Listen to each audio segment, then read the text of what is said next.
Alright, fellow Throne Rushers.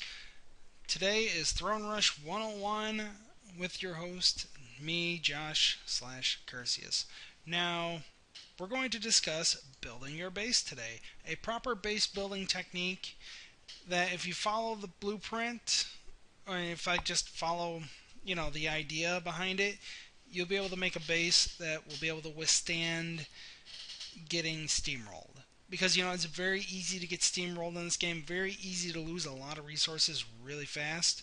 So, I'm going to show you today how I build my base, and you will see, you know, and I'll give you the idea behind it.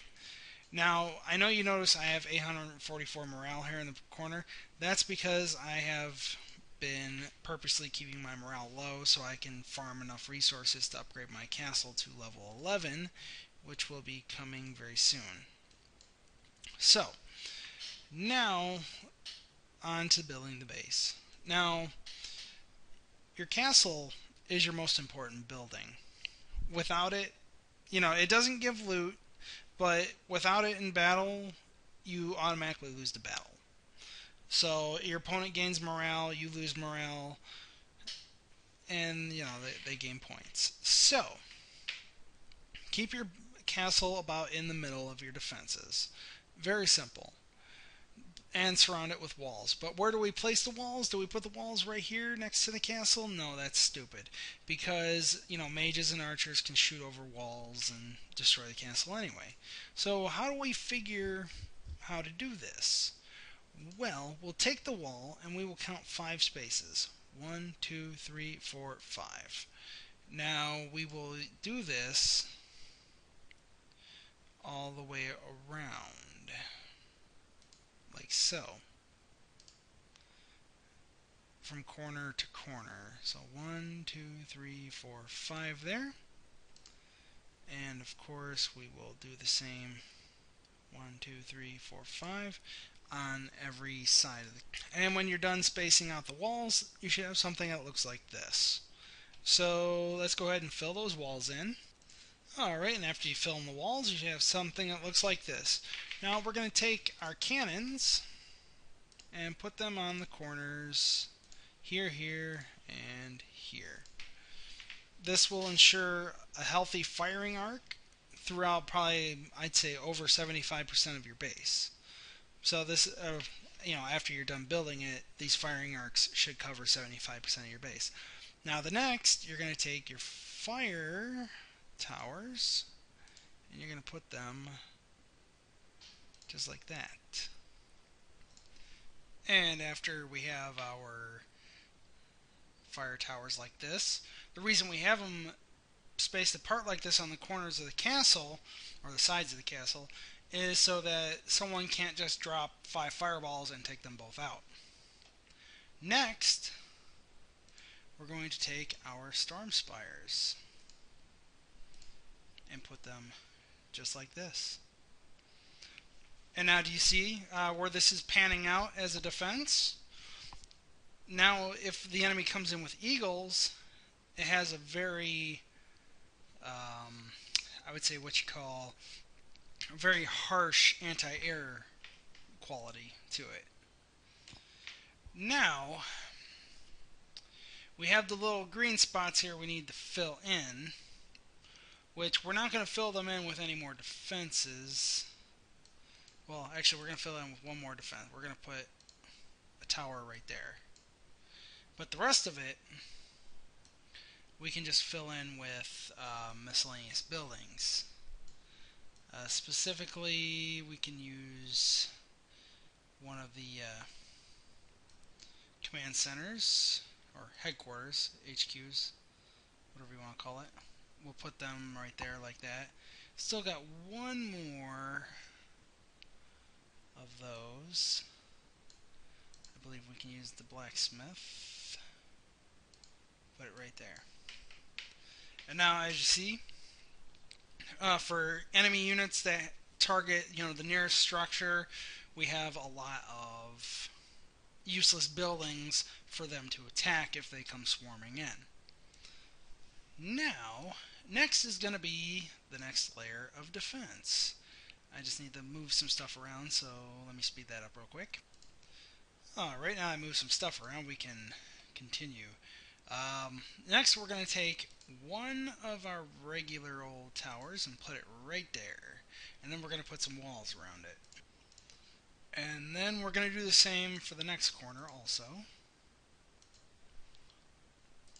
And then after you do that, you take the wall sections on the outside of that were on the outside of the tower, and you push them one square out, so there's one square of airspace in between the tower and the wall.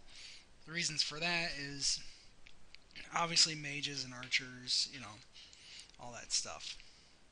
And then you're just going to take the other wall sections and start filling in around.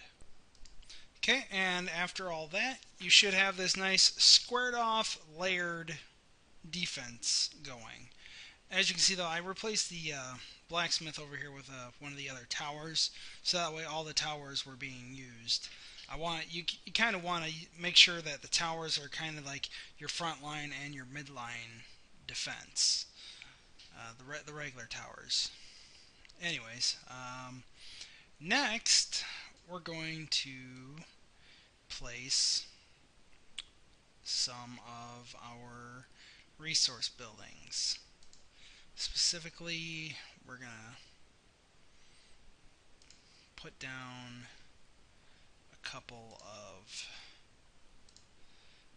those. Now, one thing you never ever want to do is place the same type of resource building next to each other. Like, don't place your vaults all together in one spot and all your barns together in one spot, because you're basically telling the enemy, here's where all my resources are, this is where you need to strike. So always spread them out and keep them in a staggered kind of formation, like so.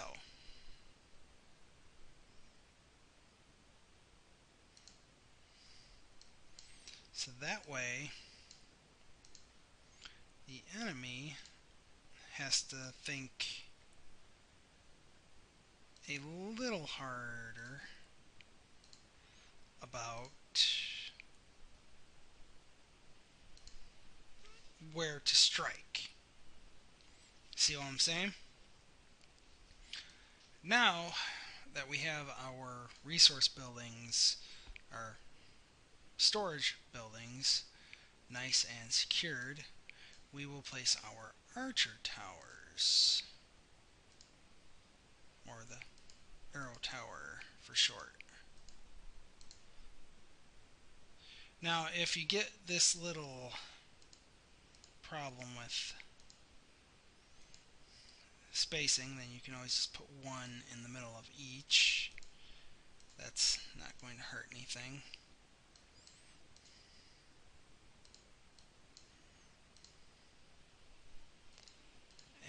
And there you have your archer towers down.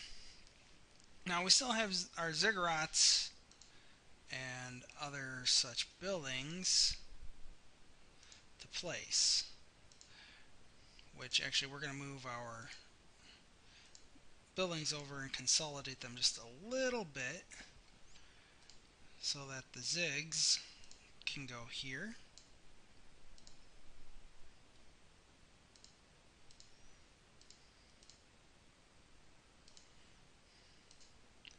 Here.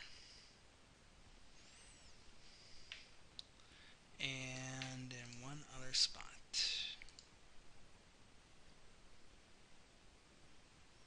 I can't see what's blocking the thing there. Maybe I can just do that. Yep, okay. It was already moved over. That was the issue. And the other zig will go there. Now we have almost all of our defensive buildings set. If you have room, place another archer tower down. We actually have only one archer tower remaining, and I think I know where it might be able to go.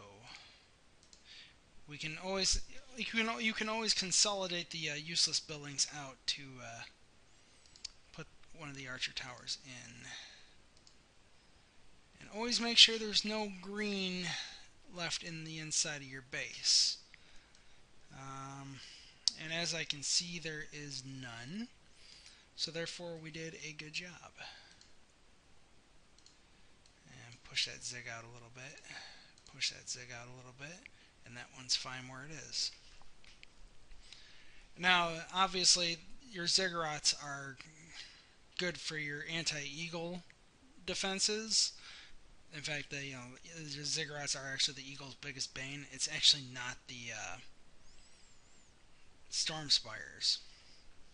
So it's always good to have the zigs in a place where the eagles are going to be deployed. Now you take the rest of your walls and you start sectioning off your base. And I will show you an example of where. You should probably protect and cut off the enemy from your ziggurats, which we will do that.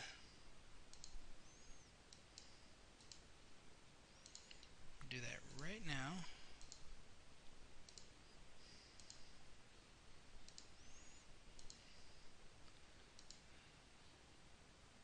Oop.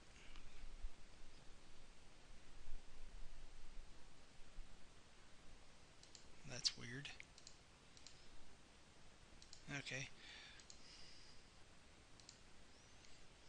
Anyways, make sure the enemy's cut off from your ziggurats.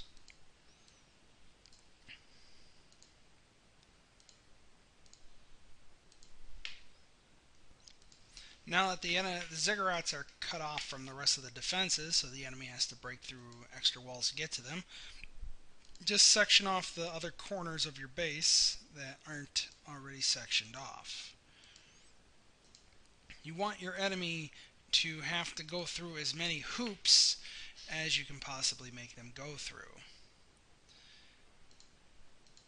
In fact, we're going to put that there. And we got 1, 2, 3, 4, 5, 6, 7, 8 more sections of wall left. Which, that's not enough to section off the center, so we will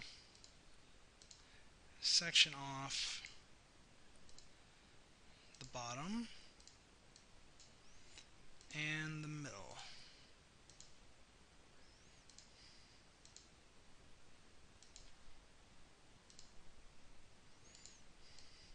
And the last piece of wall, you can just put it anywhere you want. It's not going to matter. Now the defense, oh, I had 2 more pieces of wall right here. Well, that might change things a little bit. So we're going to take actually all that and section off that tower. So now you see that we have the defense all done. It's actually very solid, very compact, very tight, and there's not a lot the enemy will do to it other than, like, the biggest thing I can see is possibly just dropping a fireball to take out the tower of fire and one of the storm spires, unless I move the storm spire right there. In that case, I don't think the fireball can reach. But anyways, as you can see, it's very sectioned off, very compact, very tight, very nice. Now the next thing you want to do is place your other buildings around the rest of the base. Now the mine, like I said, you don't ever want to place all the same types of buildings together. So you want to take your mines and your farms and stagger them. You just stagger them out. I know, this goes against human nature because we're, us humans, we're very meticulous about this kind of stuff. And so obviously, you're thinking, oh God, I don't want to do that, because then it makes it so that I have to, it just messes up your personal system. I know, God knows it messes up my personal system. But you have to do this so the enemy, especially the guys who like to come and siphon off of your exposed resource generators, uh, you want to keep them as staggered as possible, so that way they have a hard time getting the resources they want, if that makes sense. And now the rest of the buildings, you're just going to take them and just place them, just stagger them out, because you don't need them. You don't really need the rest of these buildings. You kind of just use them as fodder.